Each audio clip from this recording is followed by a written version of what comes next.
go. I apologize. As you know, this is entitled Empowering Business Development and Economic Is that on? Hello? Hello? It is good?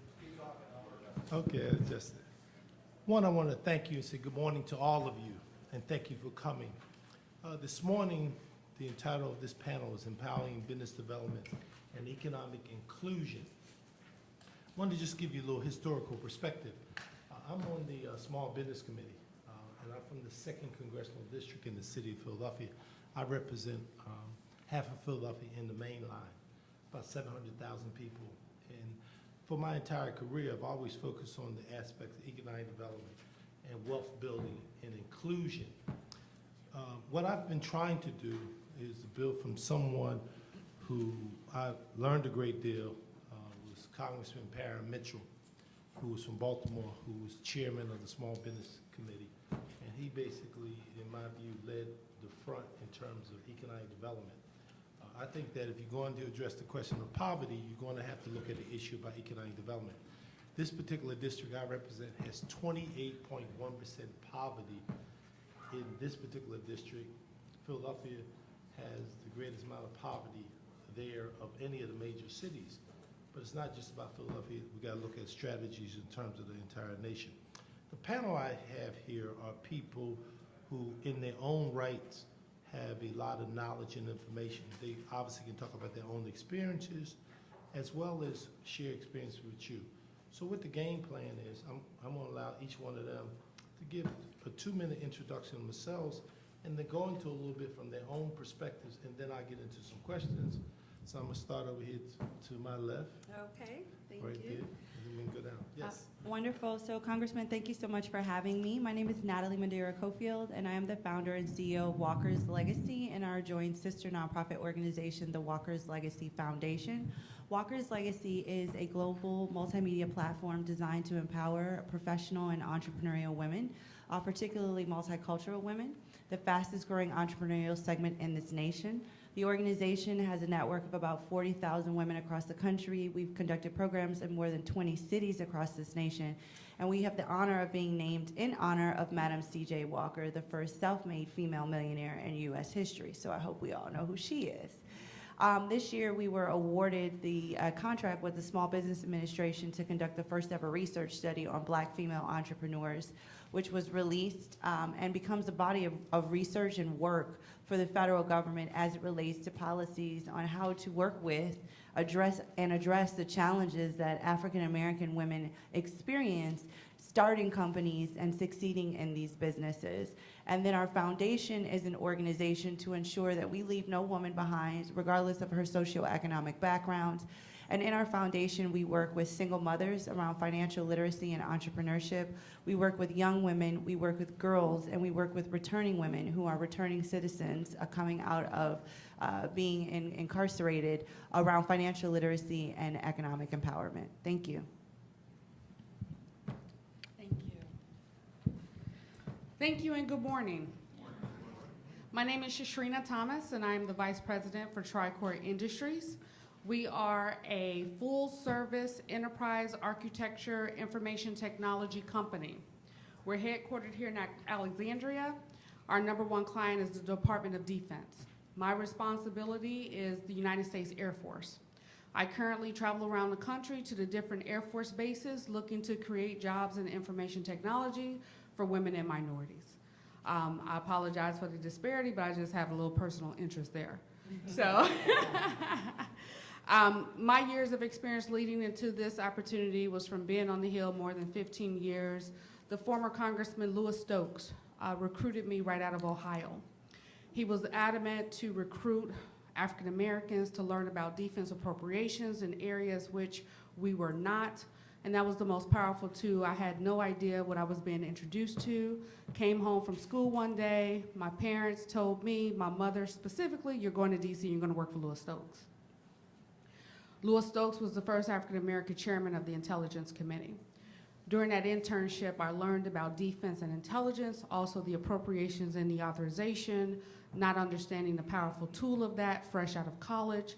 later growing and becoming a senior committee staffer for the chairwoman on transportation security, homeland security. That was Congresswoman Sheila Jackson Lee, and then the chief of staff for Congresswoman Terry Sue on the Intelligence Committee, leading her to the Ways and Means Committee, and formerly working for the Honorable Stephanie Tubbs Jones out of Ohio as her legislative director as well. Through all of those experiences, I worked vigorously to make sure to eliminate the health disparities, the economic development disparities, as well as when we look to management construction. Construction in America, manufacturing is one of the leading areas where you're not geared towards having a PhD, but they're billion-dollar contractor opportunities. Louis Stokes and the other members were adamant to make sure minorities had a seat at the table, to understand these billion-dollar opportunities as a minority. In my capacity as a Hill staffer, I worked with various pieces of legislation to make sure there was a carve-out set-asides for women and minorities clear across the board as we look to the term minorities being picked on, pulled apart, taken away from African Americans and others being a part of it.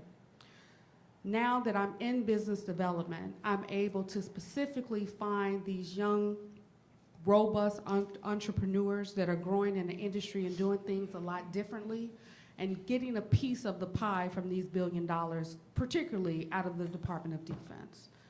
So I'll just stop there. Thank you, Congressman. Good morning. Good morning. Good morning. My name is Anthony Robinson. I am, by training, a civil rights attorney, and I've spent 30 plus years at the head of an organization that was founded by Congressman Perrin Mitchell, who the congressman just referred to, called the Minority Business Enterprise Legal Defense and Education Fund. It was a public interest law firm that provided advocacy both in the courts and in legislative bodies around minority business development. All right, perfect. Good morning. Good morning, I'm Julie Coker, and I'm President and CEO of the Philadelphia Convention and Visitors Bureau. And first and foremost, thank you, Congressman Evans, for having me here and for getting me on a train very early this morning. Only for you would I do that, and happily to do so, because I think this topic is very important. And the opportunity to have hospitality and tourism at the table when we're talking about economic development is key for any city. You should know that all of the top major cities, hospitality and tourism is always one of the top employers in that city. So in Philadelphia, for example, hospitality and tourism supports 71,000 jobs. And we are the 4th largest industry in Philadelphia. Las Vegas, for example, is 11% of Nevada's total state income. So when you're talking about meetings, conventions, trade shows, and overseas visitation and leisure visitation, which is all of what we do, to have us at the table in terms of economic development and how we can not only put people to work, but also to support minority businesses is a great opportunity for us. So I know that we're going to talk a little bit more about it, but basically our responsibility at the Philadelphia Convention and Visitors Bureau is to attract meetings and conventions and trade shows and overseas visitation to the city that then in turn support economic development for the city of Philadelphia and, more importantly, the region. Joe, let's stay with you with the first question, and go throughout the entire panel. What efforts each of the panelists are undertaking to further business development in their respective areas? So can you say in a kind of specific area, domestically and internationally, specific strategies that connect to the aspect of business development, particularly for African Americans, women, that, specifically, how can you show some way that there's been some outcomes? Absolutely. So fortunately for us, under Congressman Evans and also Bruce Crawley in Philadelphia, they formed and created PHL Diversity, which is the minority arm for the Philadelphia Convention and Visitors Bureau. So they're a division of the Philadelphia Convention and Visitors Bureau. And 30 years ago, they had the foresight to see that one, Philadelphia was a great destination, primarily at that time focused on African American meetings. And so they understood that if they could bring African American meetings to be held in Philadelphia, then those meetings would in turn support African American businesses, whether that's a florist, whether that's a caterer, whether that's a transportation company, a printing and stationery company. And so what we've done over the past 30 years is we've taken that model, and not only have we grown it with the African American community, but we've also now expanded into meetings and conventions for the Latino Hispanic community as well as Asian American.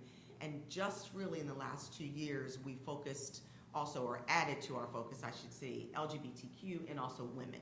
And so that has been very widely successful. So just a quick number. So in 2016, we hosted close to 30 multicultural meetings and conventions that our local businesses were able to benefit from. That translated to about 42,000 attendees and about 45,000 room nights. But more importantly, it was an economic impact for this city for $42 million. So what we do is we bring in meetings that can then benefit minority, small businesses, women businesses that can support those conventions for a variety of services and goods that can be offered. Tony, now that you've heard that since, I'm going to keep referring to you from a historical perspective connected up to 2017, and you just heard that model that was just described in a major city like one of the 5th largest cities. How would you compare that in your experience in terms of where Parent Mitchell was relating to transportation to today? How would you view that? What she just described? Yes, sir, Mr. Congressman. I think it's fun. I think it's critical to understand that minority business development, first of all, is distinguishable from economic development. They are not necessarily the same. Secondly, I think, and most importantly, from a historical perspective, there are 2 things that drive minority business development. One is the market that is being addressed, and the second is public policy. And my particular involvement has been on the public policy side. It is critical to understand that from a public policy perspective, minority business development was, from the authors of the policy, understood it as the second phase of the civil rights movement. So it's connected in a very integral way to the whole civil rights movement, understanding that out of civil rights came political power. Out of political power came the ability to shape and develop policy. And one of the first agendas of the Congressional Black Caucus during that era of economic development was minority business development, thus Parent Mitchell, Congressman Stokes, and others who put public policy in place and allowed public policy to drive the economic development engine that we see today. Now, we should also appreciate the fact, and I may be going a little bit off what you asked me, but we also should appreciate that it is not a given. It is not a given. These programs are constantly being scrutinized by the courts. And so with the present Supreme Court, if this issue were to arise before this court, there is a very good chance that they would strike the public policy down. There are elements on this court who see this as reverse discrimination. And so from a public policy standpoint, it hinges on a very tenuous string.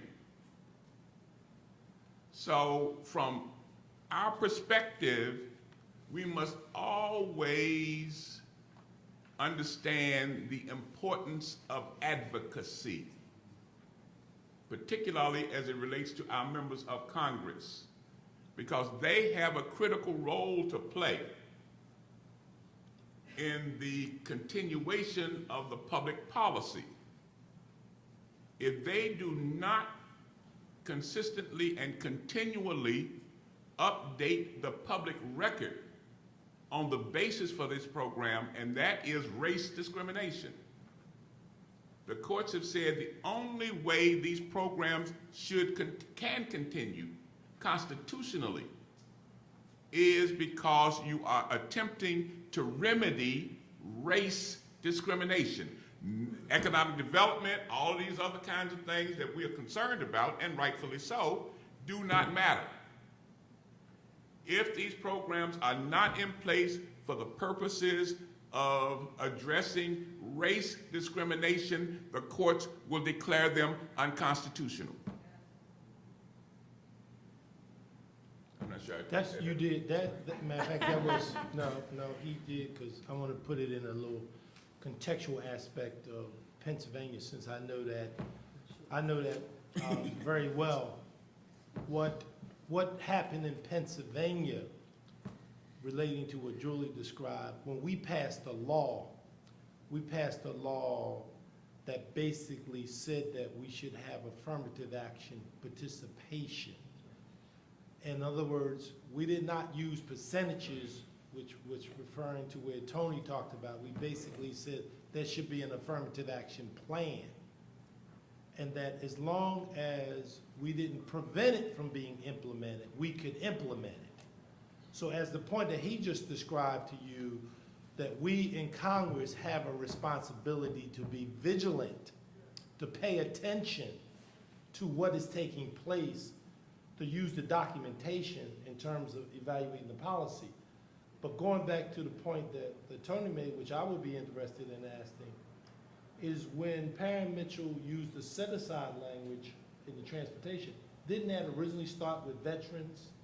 Yeah. It didn't start with veterans. How did that exactly start, that you had the set-aside provision? Well, first of all, it's because understand, the purpose of this discussion is you heard him describe the business development and economic development, and the real question is, how do you ensure that African Americans are participating in the process when we all contribute to it, because we are taxpayers? Right. So we contribute to it, which I'm going to get over about when you raised the point about the defense contract, because we just voted a $700 billion defense budget. So it's important to understand how that $700 billion budget, that there's opportunity. So you want to? Yeah, I think it's important to make sure that we compare apples to apples and oranges to oranges. Most of these programs are what are called goal aspirational programs. That means that you have a goal, 10%, 15%, 25%, depending on, in terms of transportation, there's an aspirational goal of 10%. But that has to be tied to something. So you have goal aspirational programs, then you have set-asides. There's only one true set-aside at the federal level, and that's the SBA 8A program. They have the ability to set aside a contract or a percentage of dollars that only minorities, women, in some instances veterans, can participate in. The history of set-asides goes back to the Civil War. Whenever this country felt that they needed to develop a particular sector of its economy, it used set-asides in order to do that. Set-asides were enshrined as a matter of policy with the 1954 Small Business Act. And Mr. Mitchell and his efforts and the other members of the Congressional Black Caucus used that to pass Public Law 95-507, which enshrined the 8A program, a set-aside program, into law. But most programs that are at the public level, public policy level, are goal aspirational programs and not set asides. Very few programs are set aside. The biggest set aside program, of course, is in the Department of Defense. Oh, I'm sorry. And I'm sorry. So I did a research report which was published in the State of Black America by the National Urban League, specifically on government contracting and government business development programs. So I would also like to share a bit of history on these initiatives. A lot of people don't realize that the 8A program also came out of the Nixon era. And so many of the programs that are focused on us also have a requirement for you not to be able to exceed your income. So there's a requirement that you can't make more or be worth more than $750,000 to be a part of the 8A program, which is the only program that you can actually have to graduate from after 8 years of being in the program. And then the DBE program through the Department of Transportation has a cap at $750,000 as well. So over the years from the Nixon era, what has transpired is that many of these programs have become more watered down and diluted, but I would like to share a few that I think are very important. As he mentioned, the 8A program, which used to have a small business academy and other things included, which are in some instances still in play, in some instances not. The the U.S. Small Business Administration also created a women's certification. 5% of all federal contracts are supposed to go to women. I encourage women of color to do that self-certification process. The Department of Transportation has the Disadvantaged Business Enterprise Program, which is the DBE program, which I also encourage. And then when you think about the private sector, the National Minority Supplier Diversity Council, again, came out of the era of civil rights through silver rights, which is the economic component of what equity looks like. So when Martin Luther King started his Poor People's Campaign, this was his next agenda right before he was killed, economic parity. And those are programs where you can get certified to work with corporate America. So I just think it's important for us to know about all of the vehicles that exist. And then obviously at the state level and the local level, we also have certification. I just, for my last 30 seconds of this speech, this is what I'll say. When my mom, I learned about the word procurement when I was like 13 years old. And it's because I worked with my mom all the time. And my mom would talk to me about these government contract programs and say to me, when I come up, they ask me, am I certified? But when someone else comes up, they don't ask them that. And there's this idea that you can't do business with me if I'm not certified, which is a farce. It's not true. But the fact that we are of color, the fact that we are minorities, everybody wants to make sure they get their credit for doing business with us, right? So that's why you would go get it. But know that that's not a hoop that anybody else has to jump through. And so she would tell me this story, and I can't exactly remember what book it is, but she said, it's kind of like this story where they gave this guy this piece of paper, and he wrote something in it. He said, now you give that to Mr. Jim. So he takes the paper, he gives it to Mr. Jim. Mr. Jim said, okay, well, you read it. You give that to Mr. Thomas. Oh, he goes to Mr. Thomas. Oh, okay, well, no, you give that to Mr. Lee. He goes to Mr. Lee, and then finally he opens up the piece of paper, and reads it, and it says, keep the running. You see what I'm saying? And so it's just like, get certified, do these things, do what you're supposed to do, run the business the way you're supposed to run it. But just know the matrix of the game that we're operating in. You know what I mean? Because it will protect you from the disappointment that will come. It is inevitable, but it will also keep you steady for the success that can also be on the other side of that. And as entrepreneurs, I think it's important for us to protect ourselves in that way, because this is a very, very difficult journey. Thank you, thank you. I'm going to jump in here, and I'm going to share some information from the historical part, leaving off where the gentleman to my right left off, and from the missus to my left. And you may want to get a pen and paper out to take some notes. The set-aside program. What was shared historically is true. However, over the years, legislation has been revitalized. It has been reintroduced. And I have been a part of working with some of the most influential members that I will say are not afraid to shake the tree.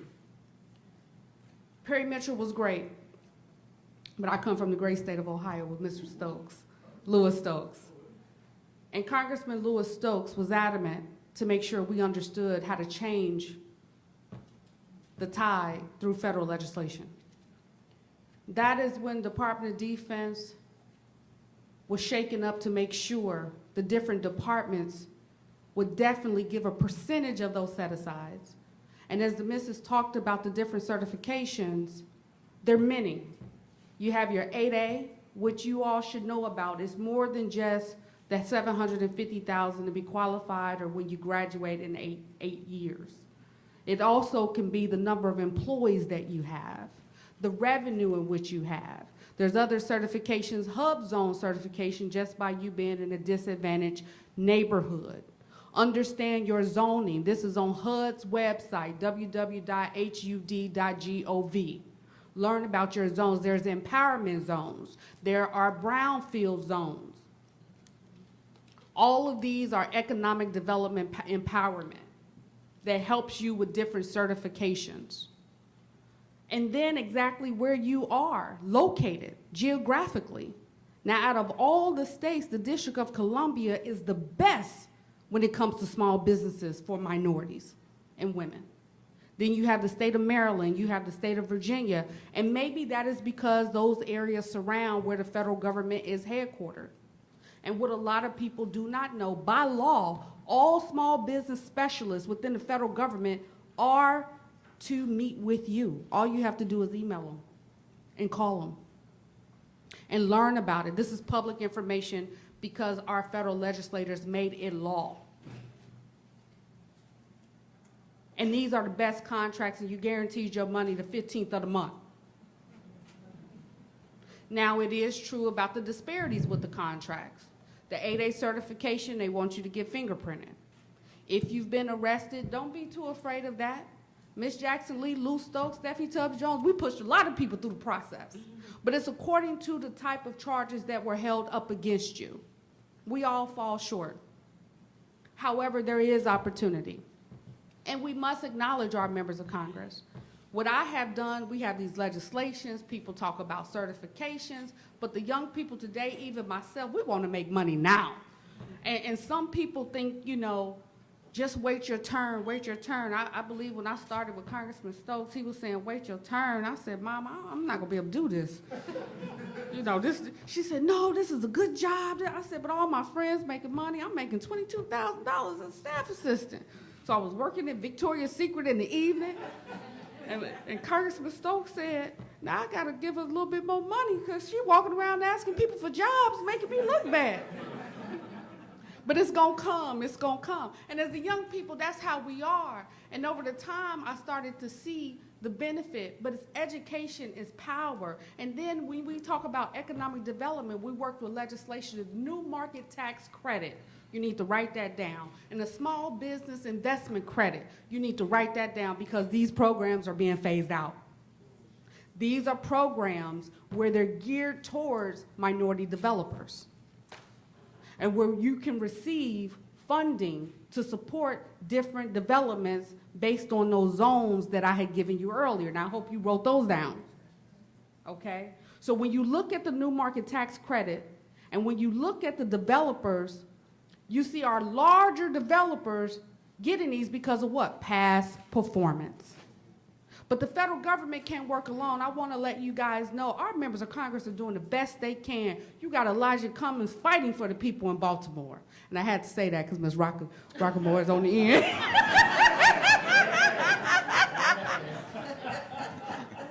But not only that, you have the members really fighting, but we have to be educated on the local level to complement our members because as Congressman Evans just mentioned, they passed a $700 billion budget.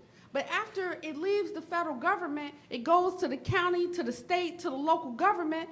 It's no more because of jurisdiction restrictions. But that's where you become educated, know your zonings, know the certifications, know what's out here, because what you say on the local level, this is what they can do here. So what did I do from what we were learning about the history and what our sister is dealing with, from what she gathered with the disparities?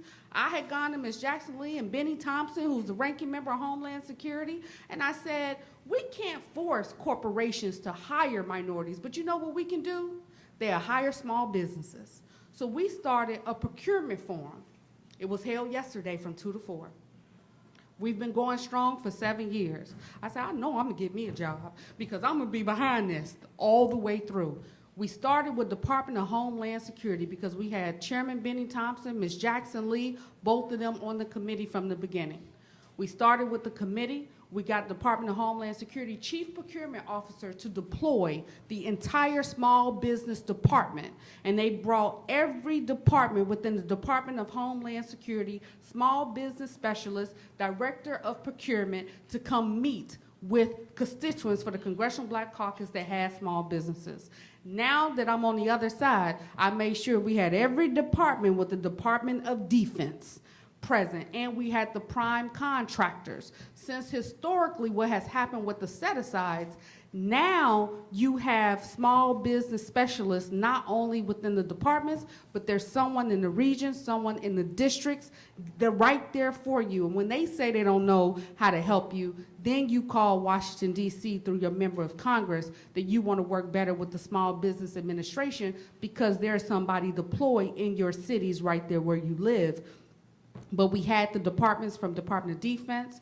Now each agency has prime contractors. That's your Lockheed Martin, who's famous for receiving the $200 billion defense contract. Lockheed Martin was present. You had Northrop Grumman present, General Dynamics, even Amazon, who just acquired Whole Foods. And Amazon is the only company that has cloud in the intelligence space. That's another area. Cybersecurity and cloud is growing enormously. Where are we? Are we at the table? Are we playing in this field? And we also had all the private sector industry-wide, from Coca-Cola, NFL, NBA, all that right here so you can be front and center. So I have a soft spot. I've been through the process, but I know how to get in front of the supplier diversity managers, and I know how to get in front of the small business specialists, and I know how to call my member of Congress when a person is not coming through and what they're supposed to do when these members sit on the subcommittees that have jurisdiction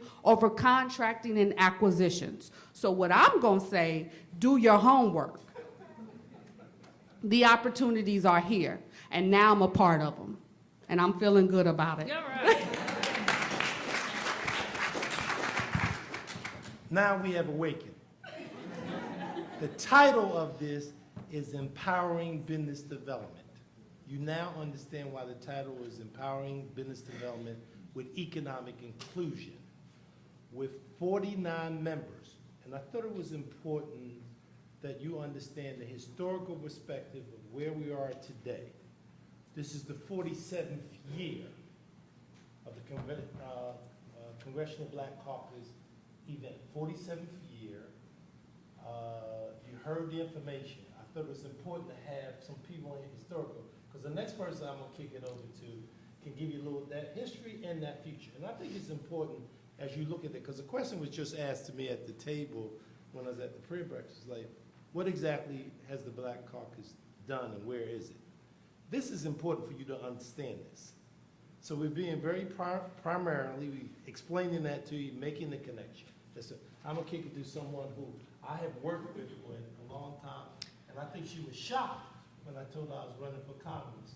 Well, I was not shocked because you are absolutely talented and you deserve to be here. So thank you, Congressman. And I am very pleased to say that I've worked with you for almost a decade. Yes. On these very issues. Now, who would have thought that you could legislate around healthy food and create jobs? But that is what now Congressman Dwight Evans did in Pennsylvania. He was able to drive through legislation at the state level that actually created a financing mechanism for underserved communities that were food deserts to make sure that they had access to fresh food.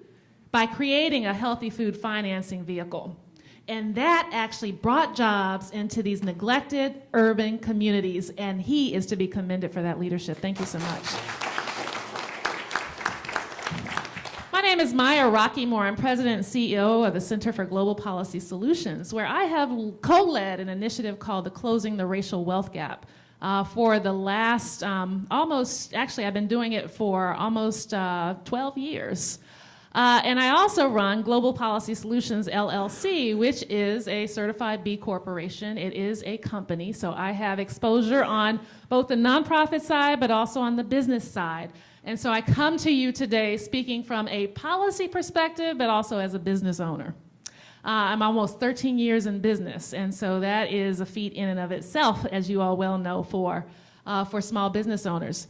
That being said, on the policy side, we do a lot of work analyzing the data on the racial wealth gap. And now the mainstream media is picking it up. So you might have seen in New York Times last week, Washington Post this week, stories about, and they're acting like they're surprised, but this data has been out there for a while, that for every dollar of wealth held by the typical white family, the typical African-American family owns approximately 6 cents. Did you hear me? For every dollar of wealth held by the typical white family, the African-American family household owns 6 cents. For Latinos, it's 7 cents. Now, when I point that figure out, some folks say, what's this about? Is this the fact of the matter is that these disparities are a product of historical policies and practices and contemporary policies and practices that have served to marginalize our communities and to keep them on the edges of the margins of our economy. So historically, we've had public policies like redlining and other things that have served to undermine our ability to accumulate wealth, whether it's through housing, whether it's through predatory lending, where wealth stripping has been made commonplace, whether it's through, the issues like, when we have Black Wall Streets and people coming through and burning the assets that we build because they don't want us to have assets.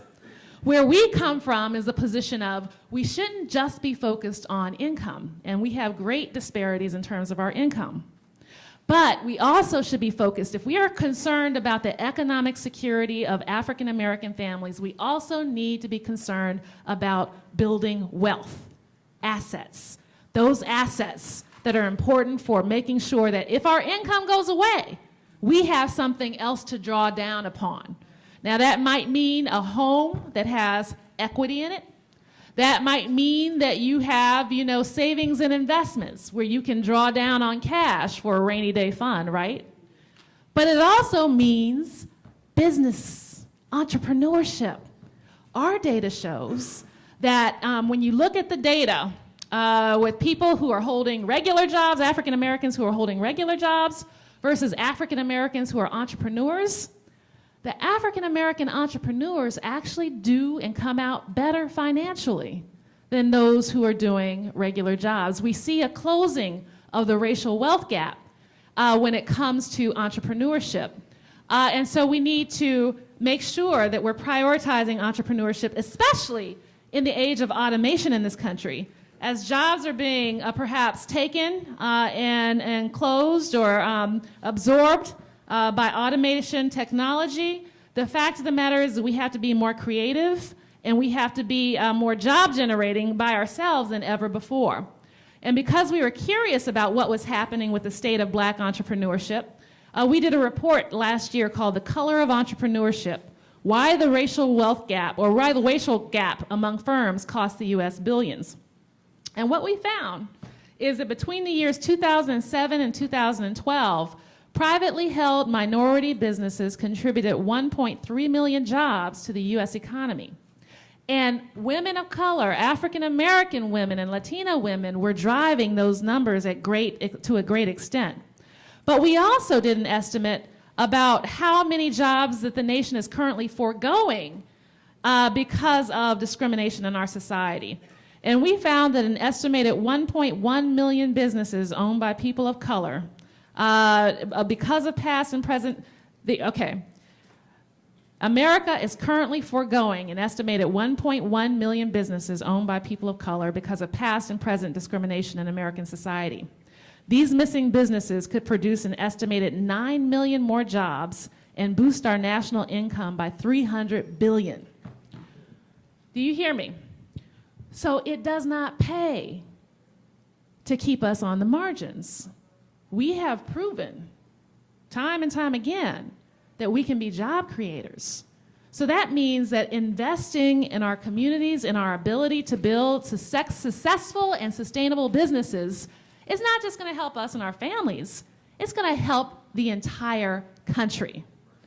And so, what do we know about businesses? We know that the vast majority of small businesses in the country are primarily single employee owned firms. And we know that women of color are the least likely to actually have firms that with employees. In fact, black women, only 2.5% of African American women-owned businesses actually have employees. For black men, is 6%.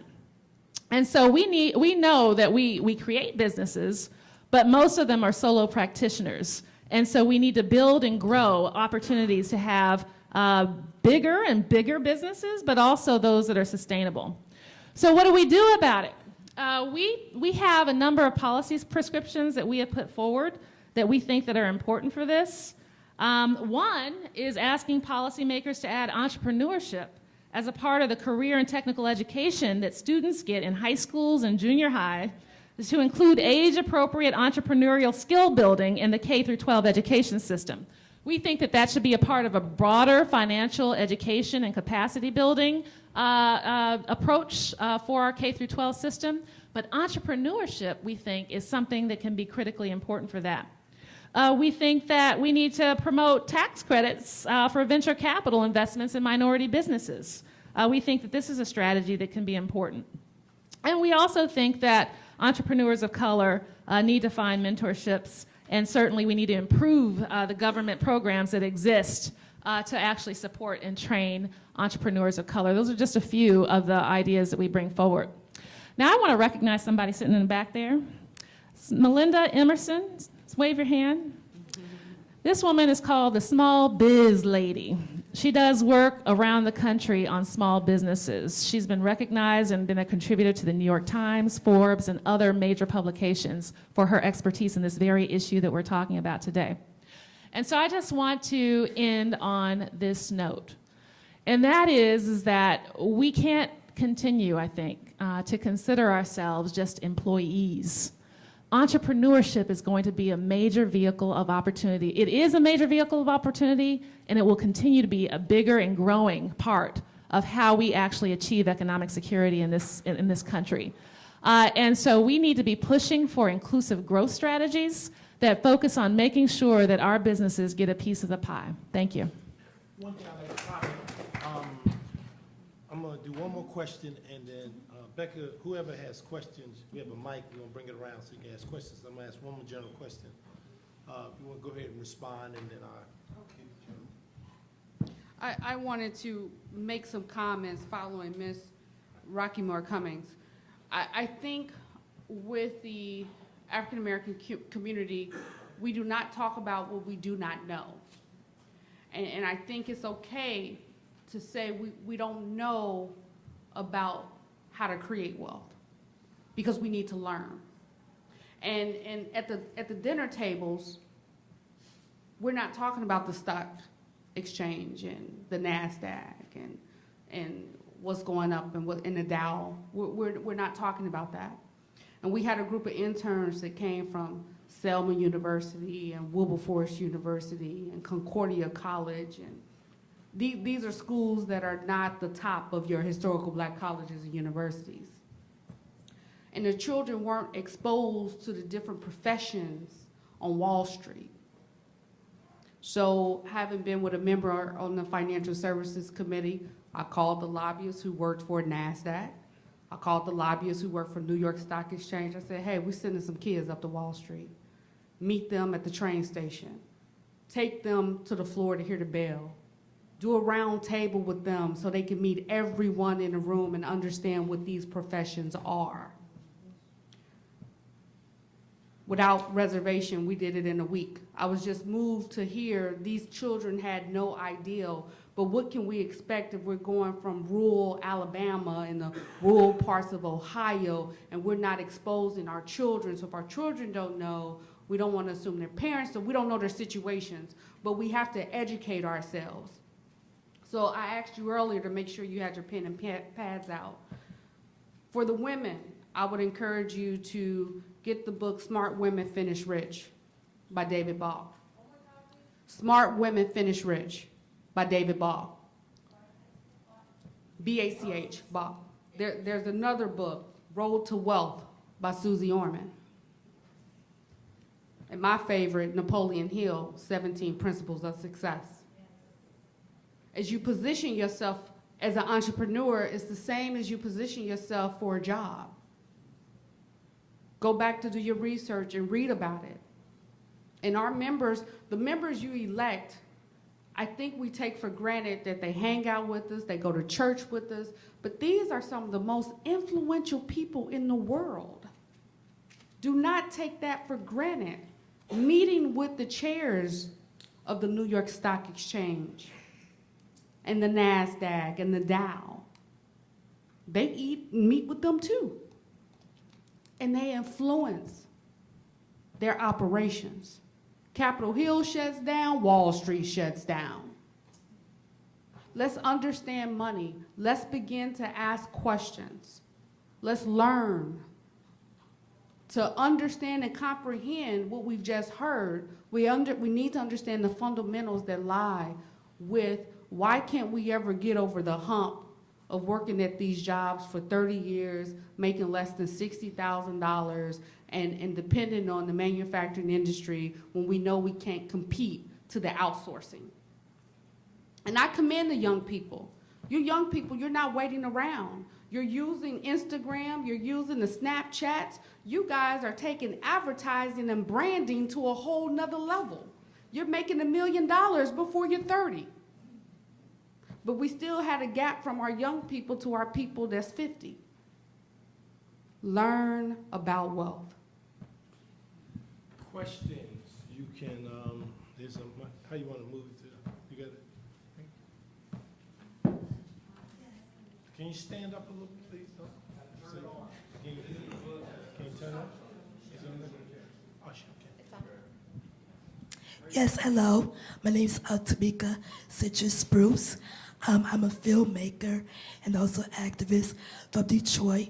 And in 2008, I founded a nonprofit organization for women with disabilities called Women Empowered. And one of the programs that we offered was entrepreneurship for people with disabilities and women with disabilities. And most of the people that we serve were African Americans. So in the future, I would like to get back to doing that. And also as a filmmaker, of course, it's like owning a business.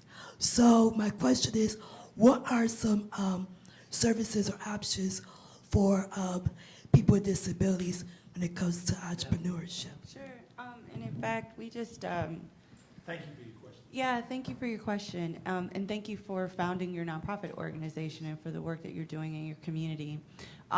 Just this week, we being the Walker's Legacy Foundation, had a meeting with the DC Department of Disability Services.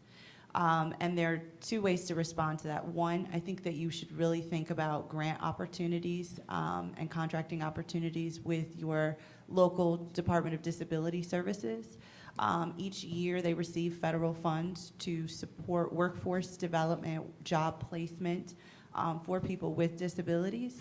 I think one of the tricky things about the funding, however, is that there's no way to ask someone if they have a disability. That's kind of a legal way to ask them. So they would have to just self-identify as having disabilities.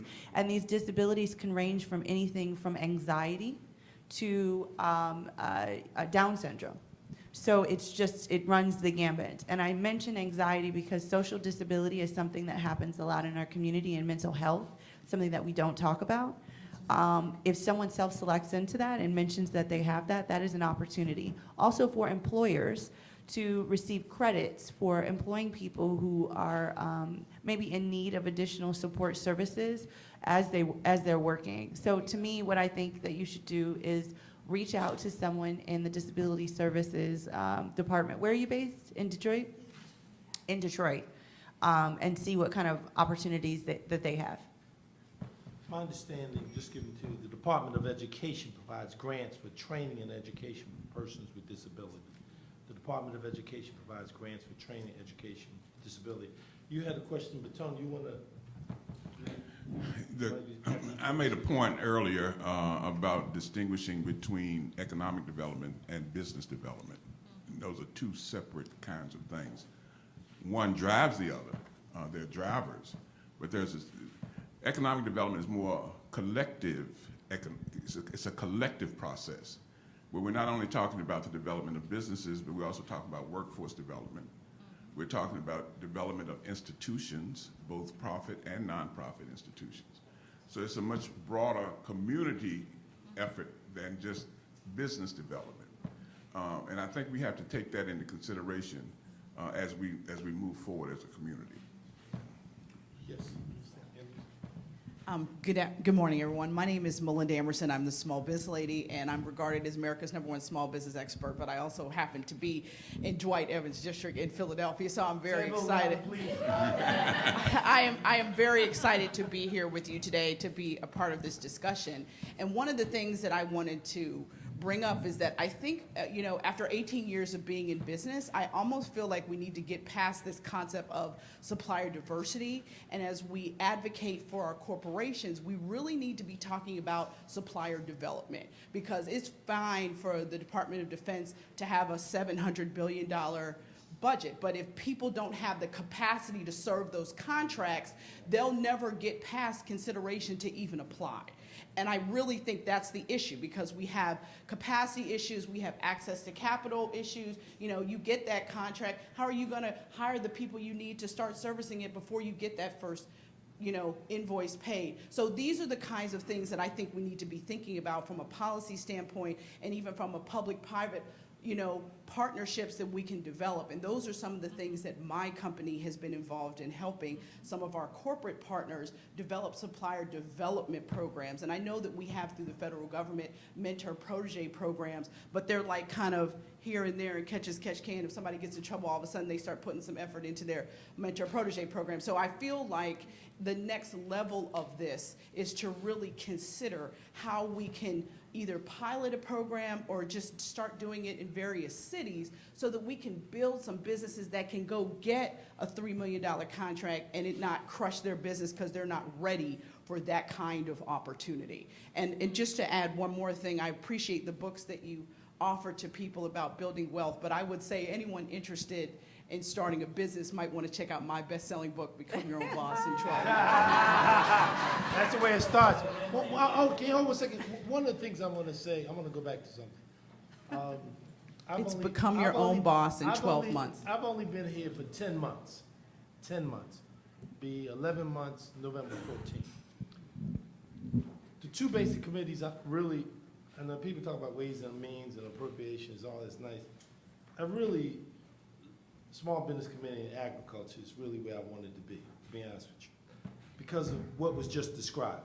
So what I'm most interested in is specifics around here of recommendations to me, staff is here, about strategies and opportunities, okay? I'll make an appointment, Dwight. I need that. You don't have to do, but you can do it whatever way you want to do it.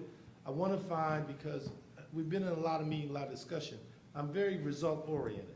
Myron knows we result-oriented. So we're trying to figure out a way how next year this time, not have, because the title of, again, is Empowering Business Development. The reason I asked Tony to make the distinction between the business development and economic, because, the economic growth aspect helps the business development growth.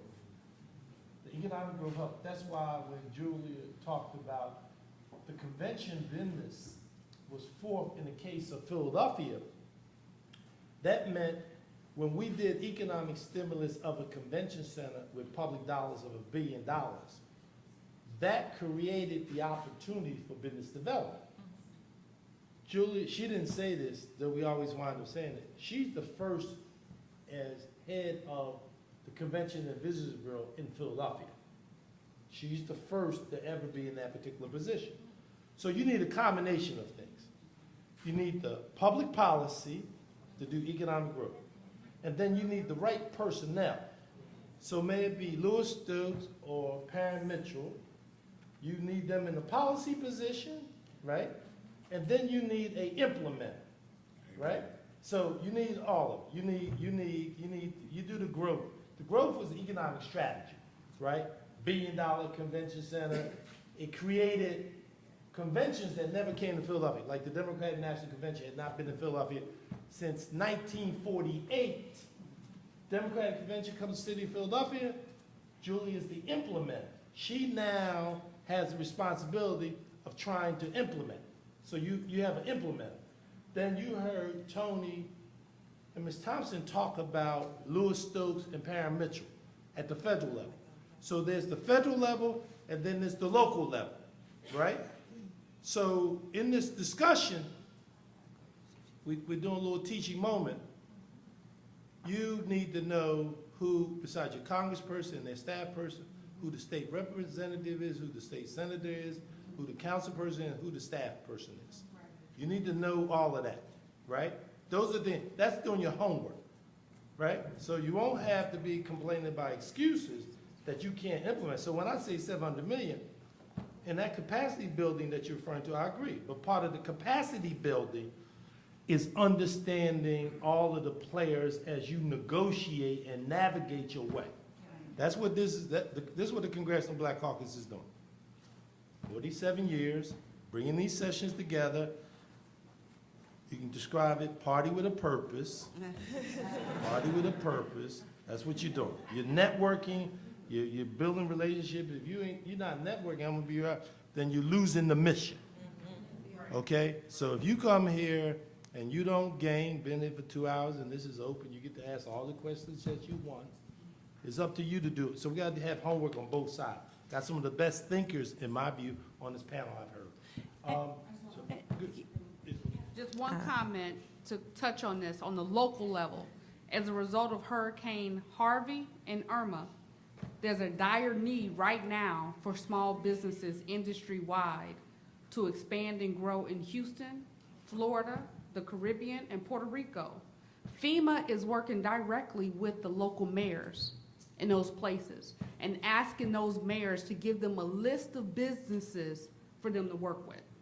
So as the congressman has mentioned, working with those local entities, if you're from those areas, if you know small businesses on those areas, they need to get in front of the mayor, they need to work with the mayor's staff and get on that small business list. And if you're not from those areas, go to those areas. Because we talk about capacity. Because we voted on $15 billion to one state. 15 billion to one state. That's just to Texas. You gotta do Florida, you gotta do Virgin Islands, you gotta do Puerto Rico, you gotta do all that. Can I make So one go ahead, statement Tony. to Ms. Small Business, who made an important point about building capacity. And that's critical. We've gotten so hung up on the issue of numbers, goals. We have lost sight of the mission. When the Congressional Black Caucus initiated Public Law 95-507, it said the goal of the program is to build competitively valuable companies, not to meet goals, but to build competitively valuable companies. And I think that as we've gone to implement these programs, we've lost sight of the mission. I want want to. Yeah, who has a question? Yes. Let me get. I'm gonna come to you in a minute. Yes. I just want to say thank you guys once again for just allowing this open conversation today. My name is Tamara Russell. I'm the host of Revive Radio, which is broadcasted out of the city of Philadelphia, so thank you. And also Congressman Evans, I was there on Monday at Cheney University. We're all three here from Revive. We're all alumni at Cheney University, so thank you for what you did on Monday for our students at Cheney, so that was huge. But I had two questions. I know we're taking up a lot of time, but I wanted to first start with Ms. Thomas, because Ms. Thomas, something that you said was resonating with me the entire time you were speaking. working. But one thing I wanted to know, because you talked about in your story of how you had to be patient and your time was coming, right? But for us as That's what they told me. yes. Right. But for us as millennials, like you said, it's so much easier for us to get our message out there and get our message across. This is also something that I wanted to say to Ms. Maya as well, is that with millennials, do you think that we get confused a little bit with the growth and the grind process of becoming an entrepreneur? I would like to also answer that. I'm a millennial as well, so go ahead. Okay. And I'm not, so go ahead and answer it. I'm just gonna look like one. But what I will say, and you know, I admire you all, but I do think you get it confused. I do. I want to say that before you guys jump in on me, and because I know y'all about to get me. But I do want to say that because I was here with the members when the Black Lives Matter group was marching, and you guys are together, you're standing strong, but after you march, what are we gonna do? So if we come strong, let's have a plan, because I believe you all are the brightest that I've seen in a long time. And there's a huge gap from 1965, from the Voting Rights Act. When we look back, those persons had more bravery then than we do today, because who we work for, and we're worried about if we're out here in these streets, will we lose our jobs? And that's fair to say. It is true. If you work for a particular entity, you cannot say what you want to say. You just can't. Well, you can, but you will suffer the consequences. Right, you will suffer. So I believe as what happened, and you know, we can talk about what just happened in St. Louis. And we can talk about, where do you go for here? Because you have power. If Rosa Parks and Martin Luther King and John Lewis had power, and from 1960 to 1965 to shut down the entire transportation system, you have power now, but what are you going to use that power for? Now, I need more of you guys to become doctors. We have a huge disparity in healthcare. No one's talking about being neurosurgeons, cardiologists. If we see things happening in law enforcement and we see there's a huge disparity there, we need more people to be law enforcement. We need more judges. The one thing I haven't heard how critical this last election was, the federal judges. We lost the opportunity to place these federal judges in the United States. You have judges taking backlogs from other countries, and when you look at the Southeast region, Georgia, Alabama, Florida, Tennessee, what's happening to our people in those states is unbelievable, but we neglected to really get the message out of what we were missing when you put people in position based on the President of the United States. I'm sorry? What was that? What was that stake? Exactly, what was that stake? So you guys have power that has not been seen in a long time, but have purpose with it. What's the end goal? After we get out here in March, what are we going to do? Are we going to come together and help start these new tech groups? Because you guys are techie, you're doing great things. California cannot be the only place, Silicon Valley, where we have these startups. So I'm looking to you all because you're brilliant, but you can start some startups. We're making Facebook famous. We're making Google famous. You guys have more intelligence, and I'm sure you can come up with some type of plan where you can create jobs, and then we can come back to Congressman Evans so he can write some legislation for it. Okay. I don't know how to follow that. So here's what I'll say. I started my first company when I was 26 years old. I've had 4 businesses, all of which have done business with various levels of government. I've never received a dime of outside capital before, but I've won contracts and I've won grants. And people ask me how I've done that, and it's been because of relationships. So I'm gonna merge a couple of things that we talked about. I think it's important for you to have relationships with your elected officials, but one of the things that has worked best for me is humility in who I'm talking to. I've made a lot of very significant relationships with people who are staffers within agencies. And those are the people who stay, whether an elected official is in office or not. I've literally walked the halls through federal agencies meeting people who were administrative assistants, and those were the people who went through and got me a contract later. And I think, people get busy, but treating people with respect and dignity, regardless of what their title is, has the potential to reap you benefits untold then and in the future. So that's something to me as far as relationship development is concerned, that's important. When people meet me, many times I don't even tell them I'm the founder of my organization. I tell them I work with Walker's Legacy. And then we start talking about something and they say, well, what do you do? And I say, I'm the founder of the organization afterwards. And they're like, oh, okay. With that being said, I think you asked the question about growth over grind.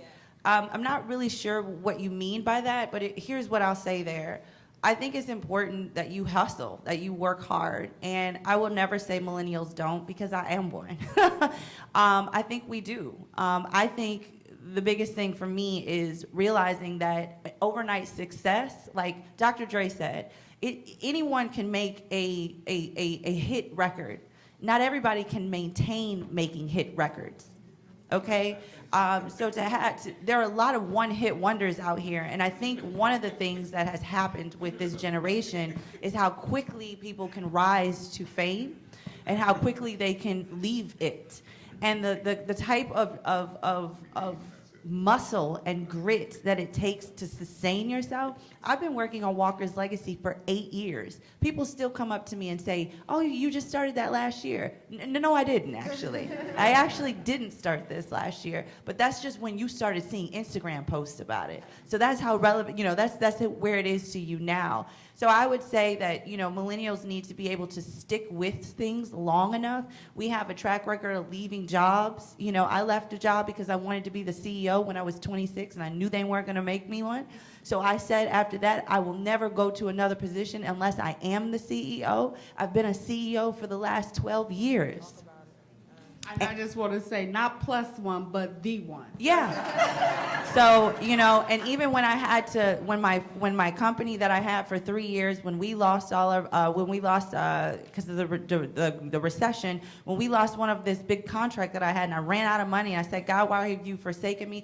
I ended up going to Austin and becoming the CEO of the Black Chamber of Commerce in Austin, Texas. And then I left there and came back to DC. So, whatever you say you're going to do, it would always seem lofty to people. They'd say to me, well, Natalie, come on now, keep it real. Like, are you CEO, like for real? And I would just say, match that grandiose vision that you have with the work ethic that it takes to get there and to stay there. And that is the recipe for success. Thank you, guys. Thank you. Speaking of millenniums, the millennium has texted me and said that I have to apologize to you.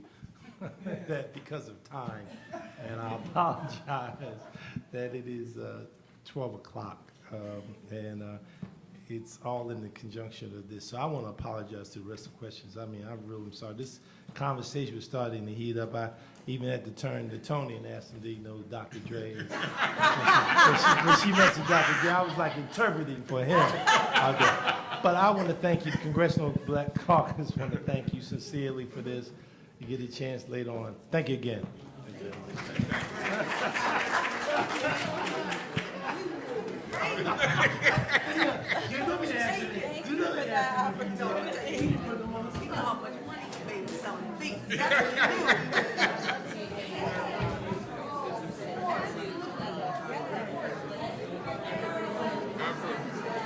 It is actually. Yeah, but I'll make sure.